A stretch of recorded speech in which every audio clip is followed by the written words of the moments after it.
Hello friends, welcome to my channel UP PCS with Chauhan. तो दोस्तों, मेरा नाम है कीरत चौहान। तो गाइस, यहाँ पे हम कर रहे हैं घटना चक्र की सामान्य हिंदी, और यहाँ हम करेंगे आज चैप्टर नंबर 29 जो कि है रस। अब धीरे धीरे ये सब्जेक्ट जो है गाइस हमारा ख़त्म होने वाला है। चलिए पहले हम लोग देख लेते हैं इंडेक्स, ठीक है, देन हम ये जो है चैप्टर को करेंगे। तो देखिए दोस्तों, यहाँ पे है हमारे पास इंडेक्स, यानी हमने चैप्टर नंबर 1 से स्टार्ट किया है, और अभी जो है हम चैप्टर नंबर कौन से भी पहुँच गए 29 पे। हमने एक भी चैप्टर स्किप यहाँ पे नहीं किया है। आपको सारी वीडियोस मिल जाएंगी, प्लेलिस्ट में आप देख लीजिएगा, ठीक है। अभी जो हम करेंगे वो है चैप्टर नंबर 29 यानी कि रस करेंगे, और इसके बाद की भी आप देख सकते हैं कौन कौन से चैप्टर्स हैं जो कि हमको करने हैं, ठीक है। रस के बाद हमारे जैसे है छंद, फिर अलंकार, हिंदी साहित्य का इतिहास। वैसे ये एक ही है ना, तो ये मैंने 2 लिख दिया, लेकिन हिंदी साहित्य का इतिहास एक है पूरा, ठीक है। फिर रचना एवं पत्र पत्रिकाएं, पुस्तक, पुरस्कार, ये सारी चीज़ें हैं हम पढ़ेंगे, ठीक है दोस्तों। चलिए फिर हम लोग क्या करते हैं, स्टार्ट करते हैं। क्या था, पेज नंबर 79, ओके। तो ये रहा हमारा। और गाइस यहाँ पे देखिए, कभी कभी ऐसा हो जाता है कि देखिए मैं बहुत ज़्यादा वीडियोस नहीं बना पा रही। बहुत सारे स्टूडेंट्स कह रहे हैं मैम वर्ड ज्योग्राफी पढ़ा दीजिए, एंड बहुतों ने कहा है कि बायोलॉजी पढ़ा दीजिए। गाइस सारे सब्जेक्ट आपके पूरे होंगे, लेकिन देखिए मेरे पास अभी बहुत ज़्यादा टाइम नहीं है, ठीक है। सब लोग आप लोग शायद जानते हो, जो नए हैं वो शायद ना जानते हो कि लाइक 7 फरवरी को मेरा एक बेबी हुआ है, तो उसकी वजह से बहुत ज़्यादा टाइम देखिए नहीं मैं दे पा रही हूँ। लेकिन हाँ, मेरी कोशिश रहती है एक वीडियो ज़रूर आ जाए, ठीक है। तो एक वीडियो आ जाएगी, और धीरे धीरे हम क्या है सब्जेक्ट को ख़त्म करते जाएंगे, ठीक है। कभी कभी नहीं भी आती है वीडियो, लेकिन मेरी कोशिश रहेगी कि बैकअप में एक वीडियो रहे। जिस दिन मैं ना बना पाऊँ तो वो वीडियो आगे बढ़ती जाए। चलिए यहाँ पे देखिए जो चैप्टर है वो है चैप्टर नंबर 29 रस, ठीक है। अगर वीडियो पसंद आएगी तो लाइक करिएगा, चैनल को सब्सक्राइब नहीं किया है तो कर लीजिएगा। चलिए, अब यहाँ देखिए लिखा है परिभाषा। साहित्य में रस का अर्थ होता है। चलिए व्याख्या देखते हैं। लिखा है साहित्य में रस का अर्थ साहित्य से मिलने वाली क्या है, आनंदानुभूति से है। क्या है, आनंद आनंदानुभूति, यानी आनंद की अनुभूति, राइट, आनंदानुभूति से है, ठीक है। तो यही लिखा है साहित्य में मिलने वाली आनंदानुभूति से है, ठीक है, रस का मतलब। अब लिखा है रस वे साह। तो रस से संबंधित इस कथन का उल्लेख इसमें से किस ग्रंथ में हुआ है, किस ग्रंथ में, आइए देखें। तो इसमें लिखा है रस से संबंधित कथन का उल्लेख तैत्तिरीय उपनिषद ग्रंथ में इस प्रकार से हुआ। क्या, रसो वे सहा से हुआ, ठीक है। तो अब लिखा है यहाँ पे गाइस, ये क्या लिखा है, इसे पढ़ के बताइए जरा। चलिए पढ़ते हैं। पहले मेरी तरफ से पहले ही सॉरी, क्योंकि ये देखिए मेरी प्रोनाउंसिएशन जो है संस्कृत की बहुत ज़्यादा अच्छी नहीं है, थोड़े टफ वर्ड्स में नहीं अच्छी है। चलिए कोई बात नहीं, फिर भी हम पढ़ते हैं। लिखा है विभावानुभाव। तो गाइस इसे आप पढ़ लीजिएगा। इसे को प्रतिपादित किया है, किसने किया है, तो इसमें लिखा है भरत मुनि ने।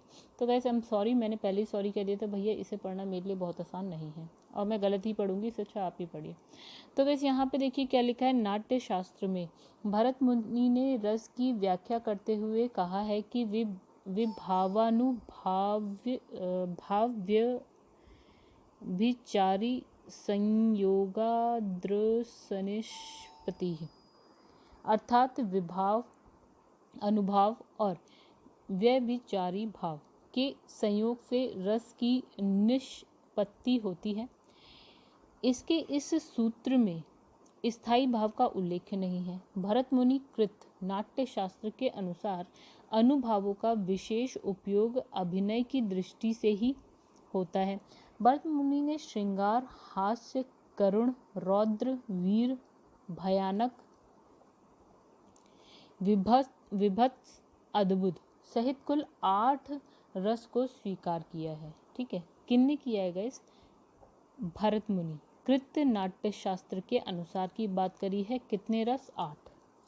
फिर यहाँ लिखा है किस भाव की परिपक्व अवस्था को रस कहा जाता है, स्थायी भाव, ठीक है। आइए व्याख्या देखते हैं। लिखा है स्थायी भाव की परिपक्व अवस्था को रस कहा जाता है। मानव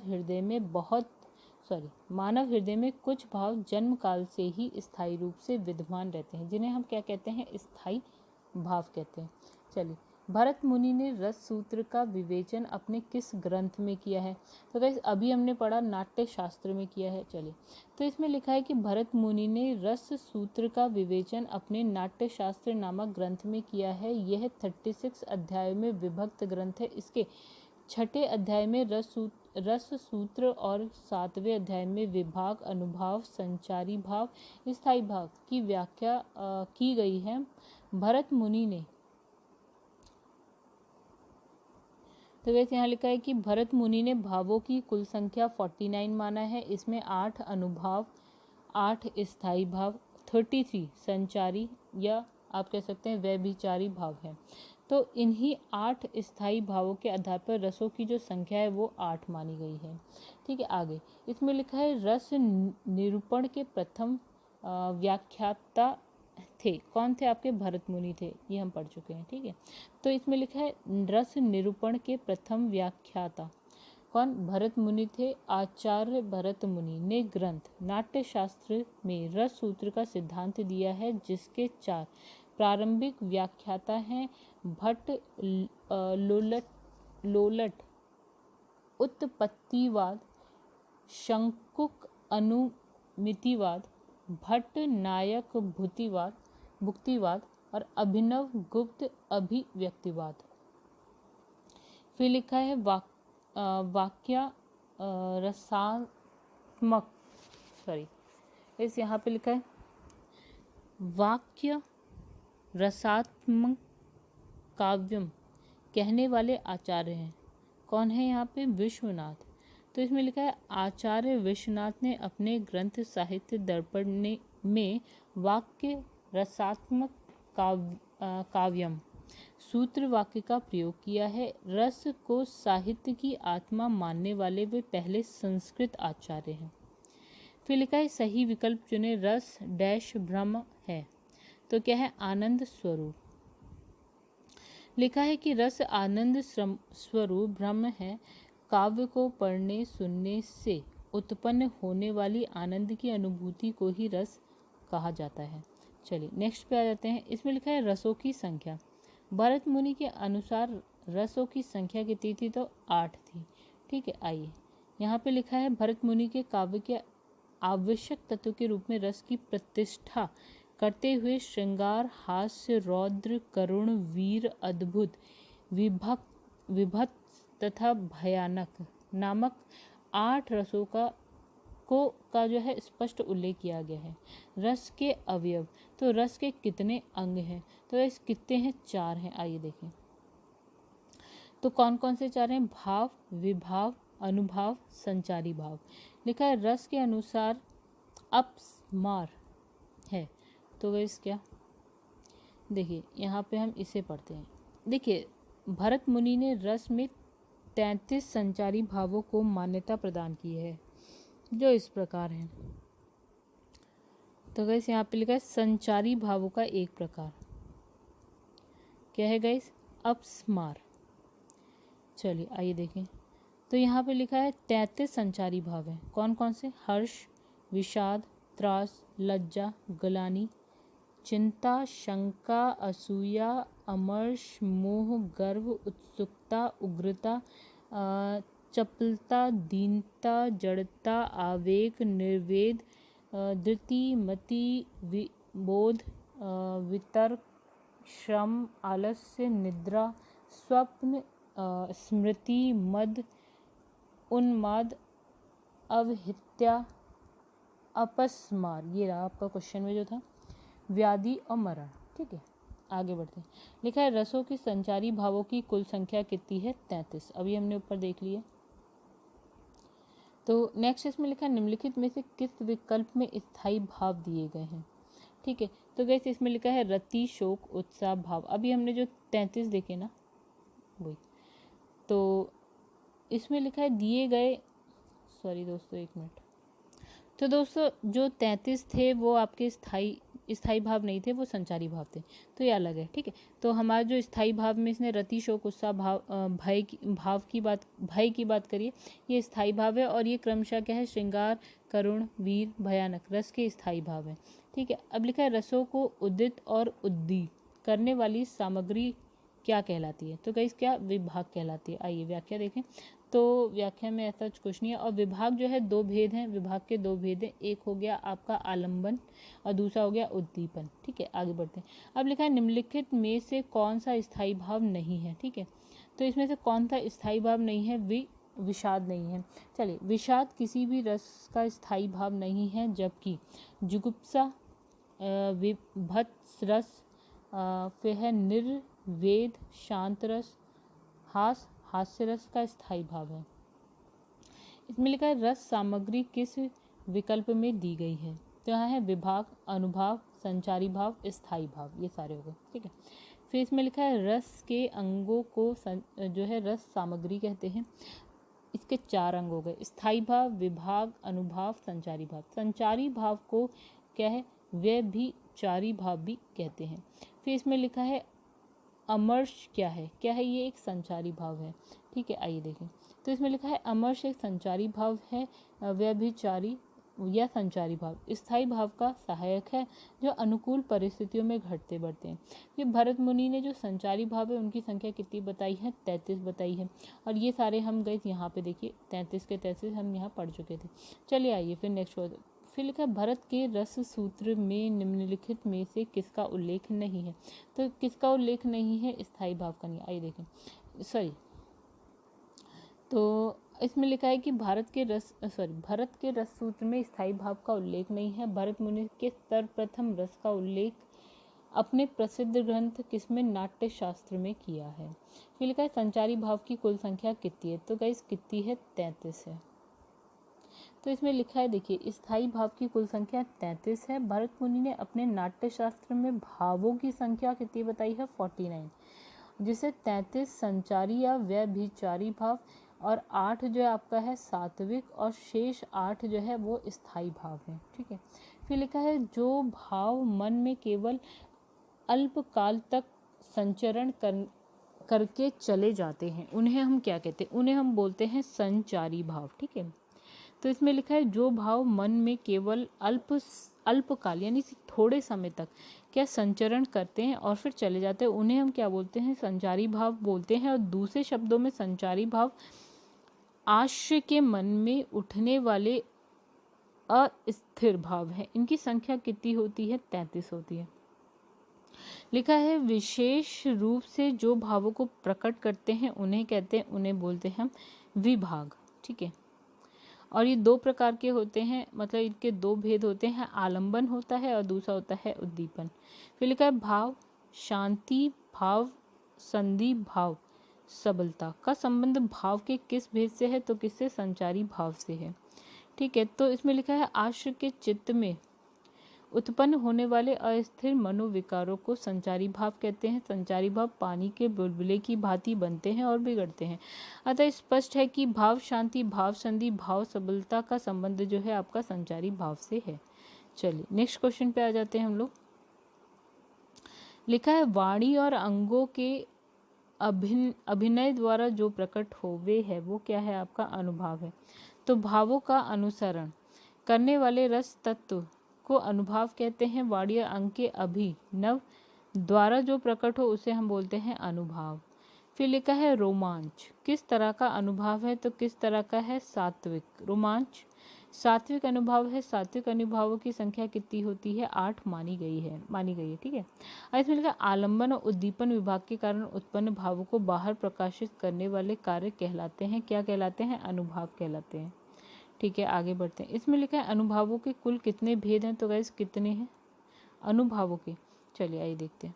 सॉरी, यहाँ पे लिखा है उत्तर प्रदेश माध्यमिक शिक्षा सेवा चयन बोर्ड ने अपनी प्रारंभिक उत्तर कुंजी में इस प्रश्न का उत्तर सी बताया है 4। ठीक है, किंतु संशोधित उत्तर कुंजी में इस प्रश्न को जो है मूल्यांकन से बाहर कर दिया। संभवतः विभिन्न विद्वानों में मतभेद के कारण ऐसा किया गया। आधुनिक हिंदी व्याकरण की रचना डॉक्टर वासुदेव नंदन प्रसाद के अनुसार अनुभाव के 4 भेद हैं। कौन कौन से 4 भेद हैं गाइस? यहाँ लिखा है कायिक, मानसिक, वाचिक, आहार्य। डॉक्टर देवेंद्र शर्मा ने अनुभावों के दो भेद माने हैं। कौन सा? सात्विक और कायिक। के अनुसार अनुभाव के दो भेद हैं, एक है कायिक और दूसरा हो गया सात्विक। फिर हालांकि विकल्प ए को उत्तर के रूप में जो है स्वीकार किया जा सकता है, क्योंकि वाचिक और आहार्य अनुभाव का समावेश कायिक अनुभाव में हो जाता है। आंसर इसका दो हो सकता है। ठीक है, अनुभाव के दो भेद हैं, कौन कौन से हैं? कायिक और सात्विक, अभी जैसा कि हमने पढ़ा। ठीक है, इसमें लिखा है कायिक क्या है? इच्छित, और सात्विक यानी कि अनिच्छित। ठीक है, तो इच्छित अनुभाव को साधारण अनुभाव भी कहा जाता है। ये किसने कहा? डॉक्टर जो है हरदेव बाहरी के अनुसार बताया गया कि अनुभावों के दो भेद हैं। चलिए नेक्स्ट क्वेश्चन पे आते हैं। आचार्य देव ने किस भाव को क्या लिखा है? 34वां संचारी भाव कहा है। कौन सा? 30, 31, 32, 33, 34, 34वां संचारी। तो किसे कहा है? छल को कहा है। ठीक है, तो इसने लिखा है कि आचार्य देव ने छल नामक एक और संचारी भाव घोषणा की है, जिसे वे 34वां संचारी भाव कहा है। ठीक है, तो इसमें लिखा है सही विकल्प चुने। भाव दशा के कारण वचन में आए परिवर्तन को डैश कहते हैं। तो क्या कहते हैं? यहाँ बोलते हैं वाचिक अनुभाव कहते हैं। ठीक है, तो लिखा है वाचिक अनुभाव वाणी के उतार चढ़ाव, स्वर तंत्र, आरोहण अवरोहण द्वारा व्यक्त किए जाते हैं। भाव दशा के कारण वचन में आए परिवर्तन को वाचिक अनुभाव कहते हैं। सात्विक अनुभाव स्वरभंग, खेद, अश्रु कंपन द्वारा व्यक्त किए जाते हैं। फिर लिखा है श्रृंगार रस की यहाँ बात करते हैं। किस रस में सभी संचारी भावों को आत्मसात करने का सामर्थ्य होता है? तो किस में होता है? श्रृंगार रस में होता है। तो लिखा है श्रृंगार रस में सभी संचारी भावों को आत्मसात करने की शक्ति होती है। स्थायी भाव के आते आते रहने वाले अन्य भावों को अर्थात मन के चंचल विचारों को संचारी भाव कहते हैं। संचारी भावों को व्यभिचारी भाव भी कहते हैं।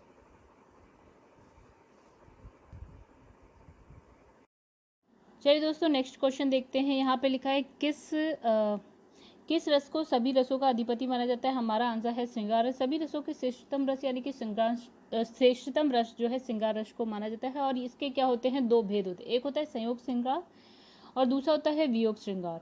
चलिए राम को रूप निहारती जानकी कनक के नग की परिछाही।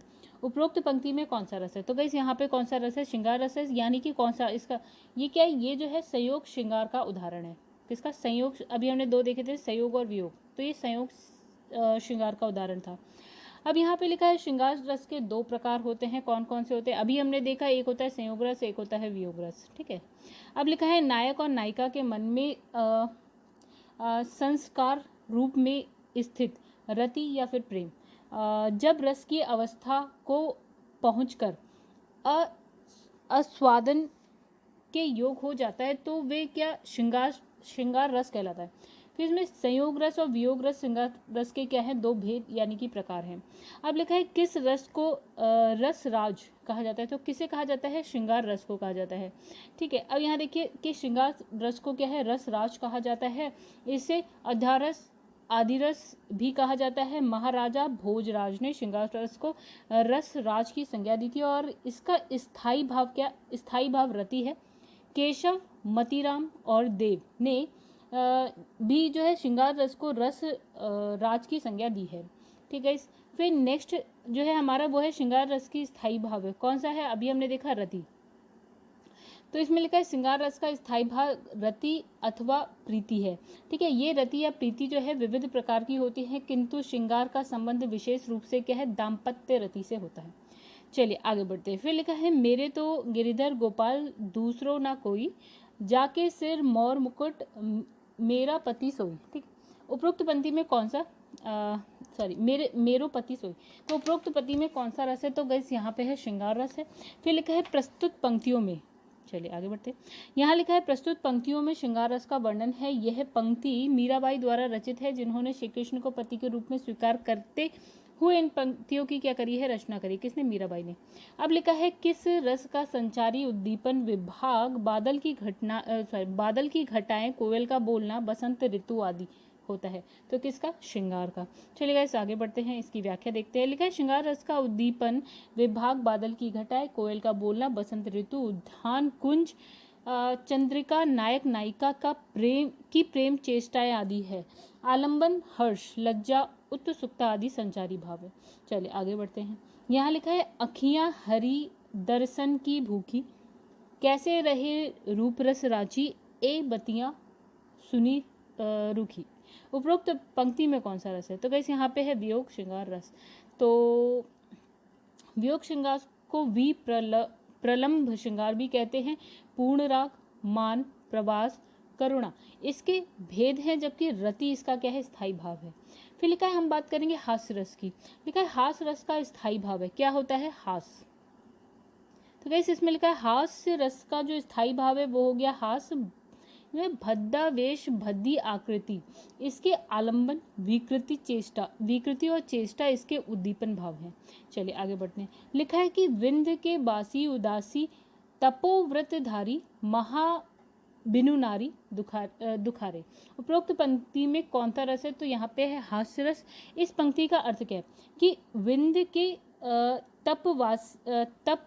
तपस्वी वासी नारी के बिना काफी दुखी है। ठीक है, तो आगे बढ़ते हैं। कई नेक्स्ट क्वेश्चन है, लिखा है आधा पात बबूल का, तामे तनिक पिसान, लाला जी करने लगे छठे क्षमा से दान। ठीक है, तो इसमें कौन सा रस है? तो गाइस इसमें कौन सा हास्य रस है। ठीक है, ये लिखा है तो उपरोक्त दोहे में हास्य रस है, जहाँ किन्हीं विभिन्न स्थितियों या परिस्थितियों द्वारा हंसी उत्पन्न हो वहाँ हास्य रस होता है। ठीक है, आगे बढ़ते हैं। करुण रस की बात करते हैं। लिखा है करुण रस का स्थायी भाव होगा, क्या होता है? शोक होता है। कौन सा क्या होता है? शोक। चलिए, करुण रस का स्थायी भाव शोक होगा। रौद्र रस का स्थायी भाव क्या होता है? क्रोध होता है। वीर रस का स्थायी भाव उत्साह, और अद्भुत रस का स्थायी भाव क्या होता है? विषम्य होता है। ठीक है, आगे बढ़ते हैं। फिर लिखा है शोक किस रस का जो है स्थायी भाव है? अभी हमने देखा गाइस किसका है? आपका करुण का। चलिए आगे देखते हैं इसमें क्या लिखा है। इसमें लिखा है निर्वेद, मोह, श्रम, अपस्मार, व्याधि, चिंता, गलानी, आवेग, स्मृति, विषाद, उन्माद, रैन्य, जड़ता, अश्रु, स्वर भंग, इसके क्या है? संचारी भाव है। ठीक है, आगे बढ़ते हैं। यहाँ लिखा है दुख ही जीवन की कथा रही, क्या कहूँ आज जो नहीं कही। उपरोक्त पंक्ति में कौन सा रस है?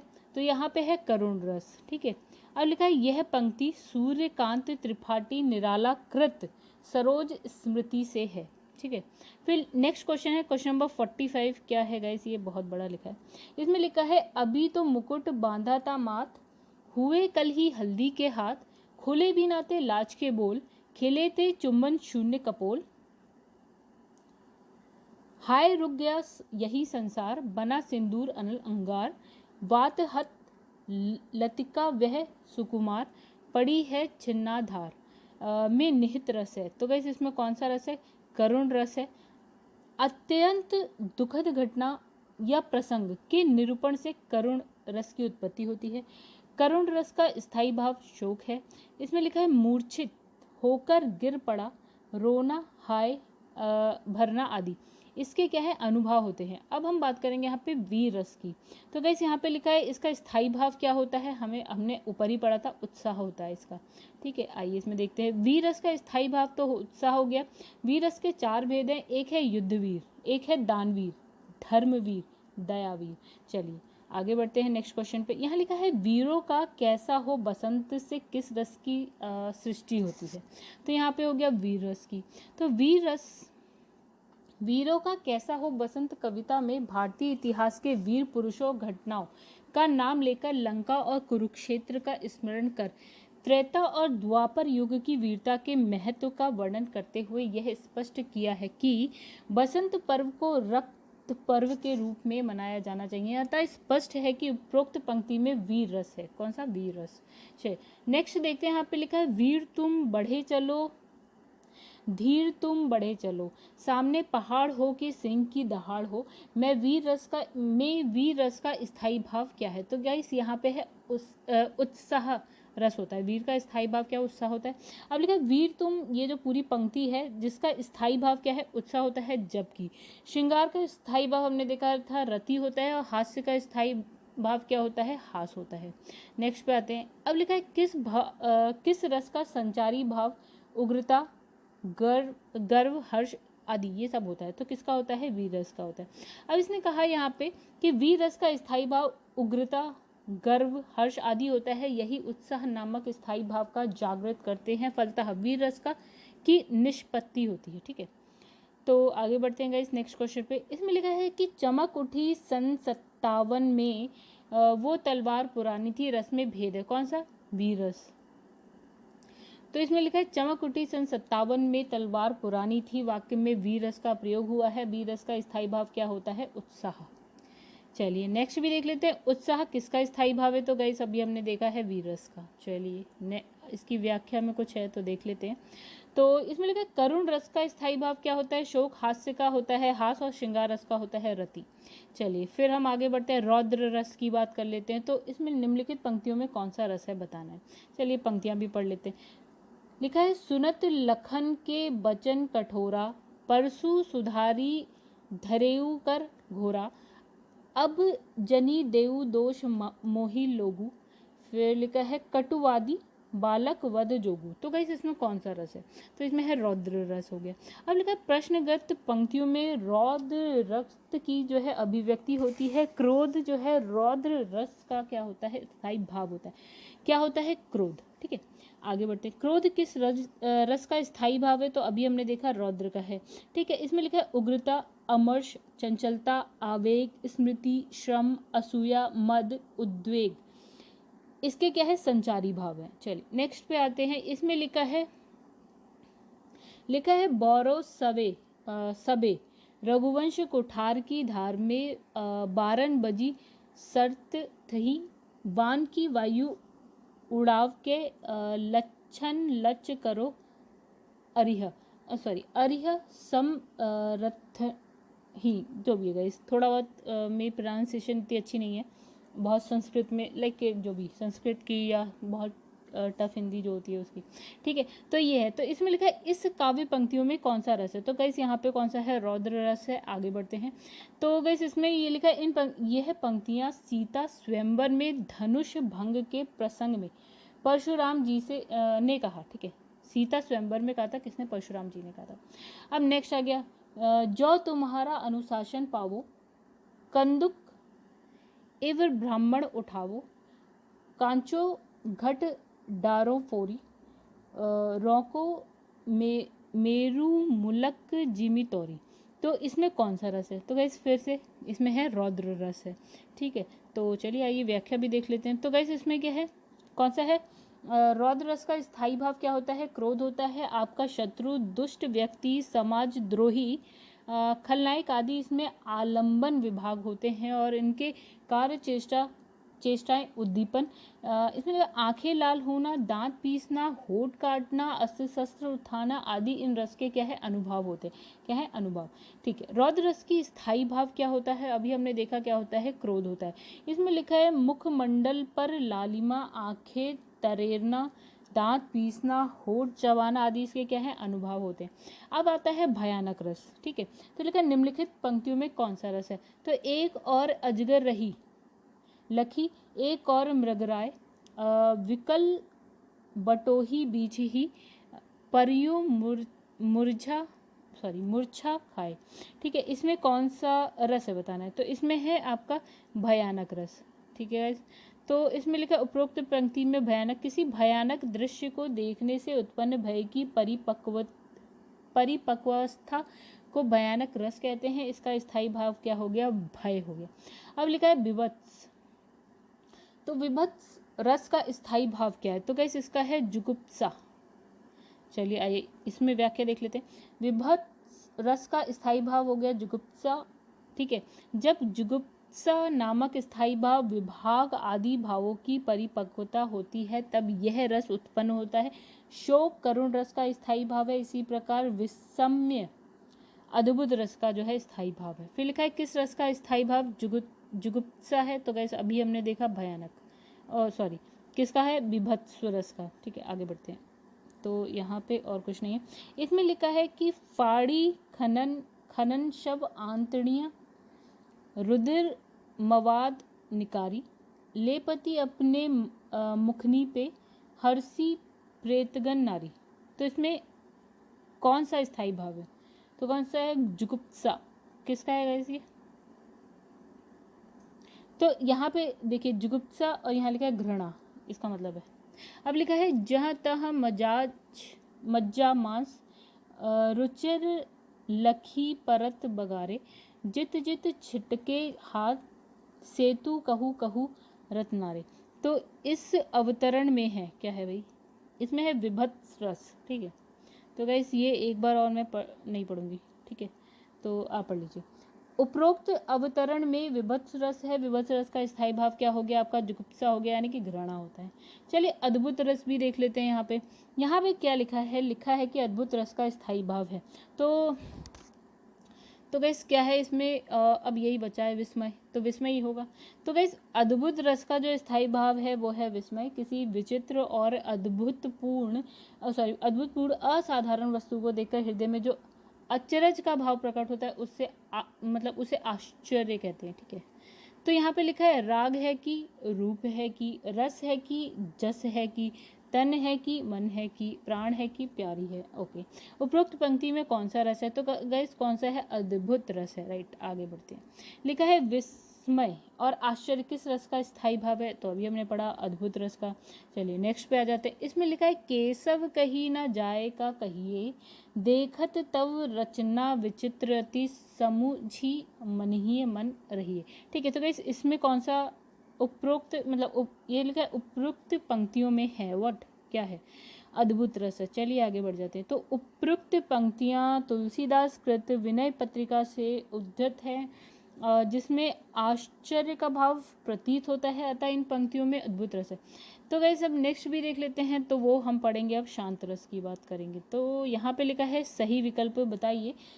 संसार की असारता के कारण उत्पन्न हुए वैराग से डैश की उत्पत्ति होती है, तो किसकी, तो गाइस यहाँ पे लिखा है संसार की असारता के कारण उत्पन्न वैराग्य से शांत रस की उत्पत्ति होती है। इसका स्थायी भाग क्या है, निर्वेद उदासीनता होता है, ठीक है। चलिए आगे बढ़ते हैं नेक्स्ट क्वेश्चन पे। इसमें लिखा है जहां सुमति तह संपत्ति नाना, जहां कुमति तह विपत्ति निदाना, पद में कौन सा रस है, तो कौन सा है गाइस, यहाँ पे शांत रस है। तो उपरोक्त पंक्तियों में शांत रस है, इसका अर्थ क्या है, जहाँ आपसी प्रेम तथा सद्भाव रहता है वहाँ सारे सुख और संपत्ति होते हैं, और जहाँ द्वेष और वैमनस्य होता है वहाँ कई तरह के दुख और क्या है विपत्तियाँ होती या आती हैं, ठीक है। चलिए नेक्स्ट देखते हैं। आचार्य भरत ने किस रस को नाट्य प्रयोग में स्वीकार नहीं किया है, तो किसे नहीं किया है, शांत रस को नहीं किया है। चलिए आइए इसकी व्याख्या देखते हैं। लिखा है कि आचार्य भरत ने शांत रस को नाट्य प्रयोग में स्वीकार नहीं किया है। भरत ने श्रृंगार, वीर, हास्य, रौद्र, भयानक, विभत्स अद्भुत और करुण रस को नाट्य प्रयोग में स्वीकार किया है। परवर्ती आचार्यों ने शांत रस को नौवें रस के रूप में स्थापित किया है। अब लिखा है किस रस का स्थायी भाव निर्वेद है, तो किसका है, शांत रस का। चलिए शांत रस का स्थायी भाव है, तो गाइस अभी हमने देखा निर्वेद। इसमें लिखा है समरस थे।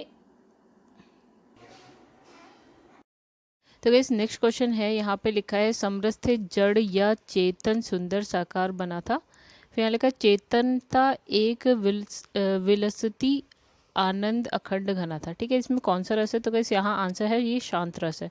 तो लिखा है मन में संयम, शांति, वैराग्य को जागृत करने वाले प्रसंगों के चित्रण में शांत रस होता है, और शांत रस का स्थायी भाव क्या होता है आपका, निर्वेद होता है, या फिर हम क्या होता है, वैराग्य होता है। चलिए नेक्स्ट क्वेश्चन देखते हैं। इसमें लिखा है मन रे तन कागद का पुतला, लागे बूंद बिंसी जाए छिन में, गर्भ करे क्या इतना। तो इसमें कौन सा रस है गाइस, इसमें भी कौन सा है हमारा, शांत रस है। और इसमें लिखा है उपरोक्त पंक्ति में क्या है, शांत रस है। शांत रस का स्थायी भाव क्या होता है, शम, निर्वेद, विराग्य, वैराग्य है। प्रस्तुत पंक्ति कबीरदास की है।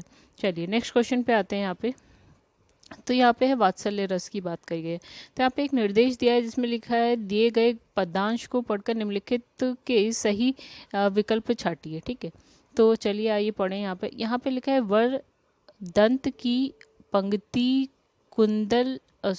कुंदकली अधराधर पल्लव लोचन की चपला चमके घन बीज जगे छवि भौतिन माल अमूलन की, घुंघरारी लटे लटके मुंह ऊपर कुंडल लाल, कपोलन की, निवछावर प्राण करे, तुलसी बलि जाऊं, लला इन बोलन की। तो इस इन पदांश में कौन सा रस है? तो हमारा आंसर है वात्सल्य रस। तो इसमें प्रश्नोक्त पंक्ति में क्या है आपका? राम के बाल स्वरूप का वर्णन किया गया है, जिसमें क्या है? वात्सल्य रस का परिपाक हुआ है। ठीक है, तो इस रस का स्थायी भाव क्या हो गया आपका? सुत स्नेह पुत्र अथवा पुत्र प्रीति। ठीक है, और इसमें आबलंबन शिशु अथवा बालक होता है। तो इसके उद्दीपन विभाग में तोतली बोली, ठुमुक ठुमुक कर चलना, मचलना इत्यादि तथा बाल चपलता, बाल कौतुक आदि है। बाल बुद्धि विनोद और इसके अनुभावों में हंसना, मुस्कुराना, पुलकावली, चुमकारना, अंक में लेना इत्यादि तथा पिता माता आदि आश्रय होते हैं। इन पंक्तियों में लोचन के स्थान पर खोलन शब्द होना चाहिए। ठीक है, देखिए यहाँ पे लोचन के स्थान पर क्या होना चाहिए? खोलन शब्द होना चाहिए। ठीक है, चलिए आगे नेक्स्ट पे आते हैं। इसमें लिखा है रस का नाम बताइए। इसमें लिखा है मणिमय कनक नंद के आंगन बिंब पर पकरीबे धावत। तो इसमें आपको बताना है कि कौन सा रस है। तो कैसे यहाँ पे कौन सा रस है? हमारा वात्सल्य रस है। चलिए इसकी व्याख्या भी देख लेते हैं। तो ऐसा जिसमें कोई व्याख्या नहीं, वात्सल्य मतलब अनुराग, तो वात्सल्य रस का स्थायी भाव। वात्सलता मतलब अनुराग जो है इस रस का क्या है? स्थायी भाव है। फिर इसमें नेक्स्ट क्वेश्चन है, इसमें लिखा है सोहत कर नवनीत लिए, घुटुरन चलत रेणु तन मंडित, मुख दधि लेप किए। ठीक है, उपरोक्त पंक्ति में रस बताना है, तो वात्सल्य रस है। और बस इसमें और तो ज़्यादा कुछ नहीं है। प्रस्तुत पंक्ति में श्री कृष्ण के बाल रूप का वर्णन करते हुए उनके आकर्षक रूप का वर्णन किया गया है। ठीक है, तो नेक्स्ट आपका है भक्ति रस। तो इसमें लिखे है मेरी भव बाधा हरो, राधा नागरी सोई, जातन की झाई परे, श्याम हरित दुति हुई। तो इसमें कौन सा रस है? तो इसमें है भक्ति रस है। चलिए आइए देखते हैं इसकी व्याख्या। तो कैसे इसमें लिखा है प्रस्तुत दोहा रीतिकालीन कवि बिहारी द्वारा रचित ग्रंथ सत्सई से लिया गया है। इसमें भक्ति रस का परिपाक हुआ है। बिहारी की भक्ति भावना राधा कृष्ण के प्रति है और यह जहाँ तहाँ ही प्रकट हुई है। उत्तर प्रदेश माध्यमिक शिक्षा सेवा चयन बोर्ड ने अपनी प्रारंभिक उत्तर कुंजी में इस प्रश्न का जो उत्तर है वो ए माना है। ए का मतलब हो गया भक्ति रस। ठीक है, अब इसमें लिखा है किंतु संशोधित उत्तर कुंजी में इस प्रश्न को क्या है मूल्यांकन से बाहर कर दिया गया है, जबकि कई पुस्तक और कृतियों में क्या उपरोक्त पंक्ति को भक्ति विषयक माना गया। तो यहाँ पे आप देख लेते हैं विविध। तो इसमें लिखा है माधुर्य गुण में वर्जन है। तो इसमें लिखा है ट ठ ड ढ एवं क्या समास युक्त रचना। चलिए इसकी व्याख्या देखते हैं। किसी वाक्य को पढ़ने या सुनने से जहाँ हृदय में मधुरता का संचार होता है वहाँ माधुर्य गुण होता है। ये गुण विशेष रूप से श्रृंगार शांत और करुण रस में पाया जाता है। ट ठ ड ढ एवं समास युक्त रचना का माधुर्य गुण में वर्जन है। ठीक है, तो आगे बढ़ते हैं। इसमें लिखा है काव्यशास्त्र के संदर्भ में नवरस से क्या अभिप्राय है? तो नवरस यानी कि नौरस। चलिए इसमें देखिए यहाँ पे लिखा है काव्यशास्त्र के संदर्भ में नवरस से अभिप्राय नौरस से है और ये नौरस इस प्रकार है श्रृंगार रस, हास्य रस, करुण रस, रौद्र रस, वीर रस, भयानक रस, विभक्त रस, विभत्स रस, अनुभूति रस एंड यहाँ पे हो गया शांत रस। चलिए आगे बढ़ते हैं। वेशभूषा से जो भाव प्रदर्शित किए जाते हैं उन्हें क्या कहते हैं? तो उन्हें कहते हैं आहार्य। तो गैस यहाँ पे कुछ नहीं है ऐसा बताने लायक। यहाँ पे लिखा है व्यापतु कैसा अनुभव है? तो कैसा है? सात्विक। तो इसकी व्याख्या देखते हैं। व्यापतु मतलब हो गया कंपन, जो है सात्विक अनुभाव है। सात्विक अनुभावों की संख्या 8 मानी गई है। तो कौन कौन सी है? रोमांच, स्वेद, स्वरभंग, व्यापथु, व्यावण्य, अश्रु, स्तंभ और प्रलय। नेक्स्ट पे आते हैं। यहाँ पे है सूची 1 सूची 2, उसको मिलाना है आपको। नीचे दिए गए कूट की सहायता से सही उत्तर चुनिए। तो गाइस यहाँ पे लिखा है रस और यहाँ जो है उसके स्थायी भाव लिखा है। तो जैसे कि हम जानते हैं श्रृंगार का क्या होता है आपका रति होता है, यानी फर्स्ट का ए का क्या हो गया आपका 4 हो गया। ठीक है, तो यहाँ पे अद्भुत है, अद्भुत का क्या होता है गाइस यहाँ पे होता है विस्मय। अभी देखा हमने। शांत रस का क्या होता है आपका निर्वेद होता है। वीर रस का होता है उत्साह। ठीक है, तो मतलब ये हो गया इसका हो गया ये शांत रस का निर्वेद और ये हो गया आपका उत्साह। चलिए आगे बढ़ते हैं। अब इसमें रस और स्थायी भाव फिर से है, तो हम किसका जानते हैं देखिए। तो गैस यहाँ पे अद्भुत का अभी हमने देखा विस्मय देखा है ना। वीर का हमने देखा था उत्साह। ठीक है, रौद्र का हमें पता है क्रोध होता है और करुण का होता है शोक, राइट। यानी कि हमारा आंसर हो गया 4 ये हो गया ए का, तो 3 4 1 2 3 4 1 2, तो हमारा आंसर हो गया सी 3 4 1 2। चलिए आगे बढ़ते हैं। ठीक है, आप देख लीजिएगा एक बार। फिर लिखा निम्नलिखित पंक्तियों में कौन सा गुण विद्यमान है। बसो मोरे नैनन में नंदलाल, मोहनी मूरत सांवरी सूरत नैना बने बिलास। ठीक है, तो इसमें आपको क्या कौन सा गुण विद्यमान है इसमें। तो गैस इसमें है माधुर्य गुण। चलिए, इसमें लिखा है किसी काव्य को पढ़ने या सुनने से हृदय में जहाँ मधुरता का संचार होता है वह माधुर्य गुण होता है, और यह गुण विशेष रूप से श्रृंगार शांत एवं करुण रस में पाया जाता है। प्रश्नगत पंक्तियों में क्या है, यही गुण विद्यमान है। चलिए आगे देखते हैं। इसमें लिखा है निम्नलिखित पंक्तियों में कौन सा गुण विद्यमान है। हिमाद्री तुंग श्रृंग से प्रभुत शुद्ध भारती, स्वयं प्रभा समुज्ज्वला स्वतंत्रता पुकारती। तो इसमें कौन सा है, यहाँ पे है ओज गुण। इसकी व्याख्या देख लेते हैं। ओज गुण का शाब्दिक अर्थ क्या होता है, तेज, प्रताप, द्वितीय होता है। ठीक है, जिस शब्द को पढ़ने या सुनने से हृदय में ओज, उमंग, उत्साह का संचार होता है उसे ओज गुण मतलब इसे ओज गुण प्रधान काव्य कहा जाता है। यह गुण मुख्य रूप से वीर, विभत्स, रौद्र, भयानक रसों में पाया जाता है। प्रश्नगत पंक्तियों में क्या है, यही गुण विद्यमान है। चलिए, अब इसमें लिखा है जो जो पटु झटकती हटती हंसती नचावती नैन, त्यों त्यों निपट उदारहु फगुआ देत बने ना। पंक्ति में कौन सा अनुभाव है। तो इसमें है आपका गाइस कायिक अनुभाव। कौन सा है, कायिक अनुभाव। इसमें लिखा है कि प्रस्तुत पंक्तियों में पट यानी वस्त्र का झटकना, हंसना, आंखों का नाचना यह इंगित करता है कि सारी क्रियाएं शरीर के अंगों द्वारा हो रही हैं। ठीक है, और ये जो है कायिक अनुभाव है। कौन सा क्या है हमारा आंसर, कायिक अनुभाव है। तो गाइस यहाँ पे जो ना ये वाला जो चैप्टर है वो हो गया हमारा ख़त्म। तो दोस्तों अगर वीडियो पसंद आएगी तो लाइक करिएगा, एंड चैनल को सब्सक्राइब नहीं किया है तो कर लीजिएगा। नेक्स्ट चैप्टर भी देख लेते हैं जो हमें पढ़ना है, वो है चैप्टर नंबर 30 यानी कि छंद। तो गाइस इस वीडियो को यहीं पर करते हैं एंड आपसे मिलेंगे नेक्स्ट वीडियो में। तब तक के लिए धन्यवाद।